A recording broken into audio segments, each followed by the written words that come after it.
Hey YouTube, it's your girl Shireen Nicole. I'm just coming to y'all with a story time about an abusive man I used to date. His name was Eddie. Eddie had 2 kids. We dated for 6 years. 2 of them years he was good to me. And then it turned into hell. He would groom me.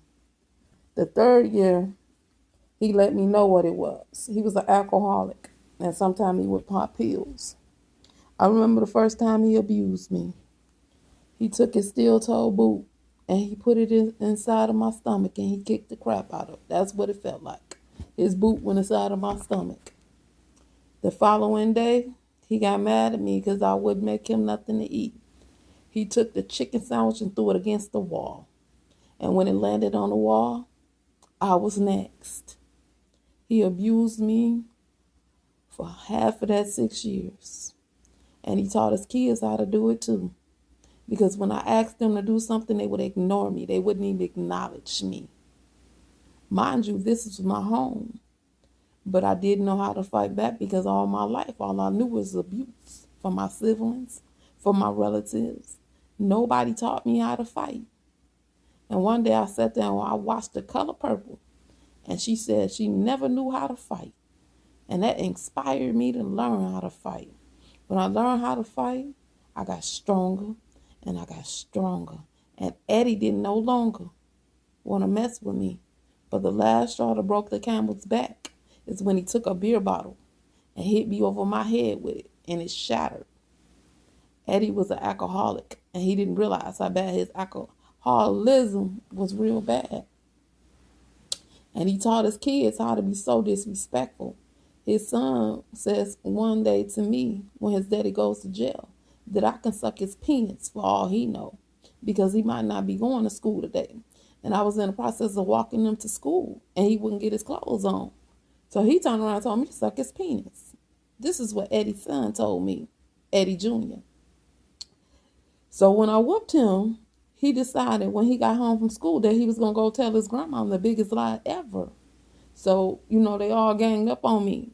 Mind you, nobody told the truth. And their cousin happened to tell the truth what happened. This is the hell I lived in because I chose to, because I didn't know no better. When you don't know no better, you can't do better. Then the daughter turned around and she wouldn't listen to me at all. She do whatever she wanted to, whenever she wanted to. Mind you, I never lost my faith. I kept my faith because I knew God was going to take me through this situation. It was a teaching curve for me. I learned that I didn't need nobody in my life that didn't need me.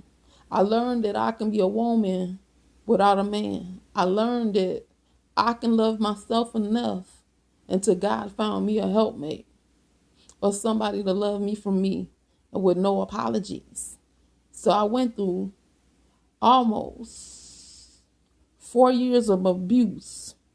Then he found another woman and he started to abuse her. So the abuse lightened on me. But he turned around and married this woman. And they moved to Atlanta. And once they moved to Atlanta, she turned out to nothing to be but a bubblegum girl. And if you don't know what a bubblegum girl is, that's a girl you can chew up and spit out and still she'll be there. But anyway, Eddie Sr.'s daughter ended up calling me and we would talk on the phone constantly. And one day he picked up the phone and called me and, we talked for a little bit. And as we were talking, we were talking about bringing this relationship back. But in his hearts of hearts, he wasn't going to never be with me because he didn't love me and he didn't love himself enough. And when you don't love yourself enough, ain't no way you can love somebody else in this world. He turned around and came back from Atlanta. When he came back, he showed me his true colors because he was trying to bring this girl back to Muskegon. And lo and behold, I told him how I felt, and he didn't care about my feelings. He used me for what he can use me for, and he turned around, and he didn't care, that he hurt me. You know what I'm saying? He taught his kids how to be disrespectful and everything. I had these kids back. I cooked for them. I washed their clothes out on hand. I bought them bed sets. I bought them dressers. I never hurt these children. They were my babies, but they didn't love me. When you love somebody, they can feel it. They know you love them. That's why God gave me the heart he gave me that beats love, because I never seen love in my life. Now that I'm getting a little bit older, I'm starting to really see love, and I understand what love is. I fell in love with a man, and I know he loves me with all his thread inside of him, because he never forgets to tell me I'm his queen, and I always tell him thank you, because God blessed me with this man. I no longer have to go through the struggle of war of love, figuring out where do I belong in this world. Now God has given me the type of love that I don't have to worry about. I'm embraced every day for the people I have in my life. I no longer will let nobody put their hands on me, because I know the number, the 911, and I know Jesus will cover me and all my struggles. Yes, I still have nightmares of steel-toed boots going upside my head, and beer bottles breaking on top of my head, or just being kicked all upside my head. And yes, my family members knew about it, and nobody came to my rescue. The only one that came to my rescue was Ja. He had my back through it all. When he got called, when he called me, he asked me, he said, "TT, what's wrong?" I explained the situation. Ja was there within 45 minutes to help me. When he got there, he said, "It ain't no sorry people on this team. You my mama." He walked over to the house where he was. When he got there, he asked for my things and he wouldn't give it to me. And Ja got it for me. When Ja got it for me, I knew I was loved.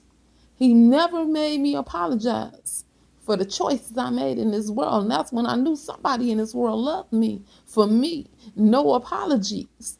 When you love somebody in this world, they don't have to apologize for your love. Love's supposed to be real, not fake. And I was looking all my life for love to be real. Now that I'm 35 years old, I finally found real love in my life. I know my family loves me because I had to put the effort in. If you don't put effort in, you will never know if somebody loves you. When you on fire, will they put water on you? You will never know if you don't try. So now that I know people in this world love me, I'm going to fight until the day I die. I'm going to put all of me in there and let God do the rest. Because all this worrying is for the birds, and I'll never worry again if somebody will love me. It's your girl, Shari Nicole. I like if y'all subscribe, comment, and most of all, I like y'all leave me a comment and let me know if you understand where I'm coming from. Because some woman out there being abused, and I need you to get up right now. That ain't your destiny. God made a man that won't put his hands on you. You no longer have to go through this struggle. I had to learn the hard way. Don't be like me. You don't have to learn the hard way. You can learn the easy way. God bless y'all. Y'all have a good night. Abuse can stop. You just got to find the right time to get out.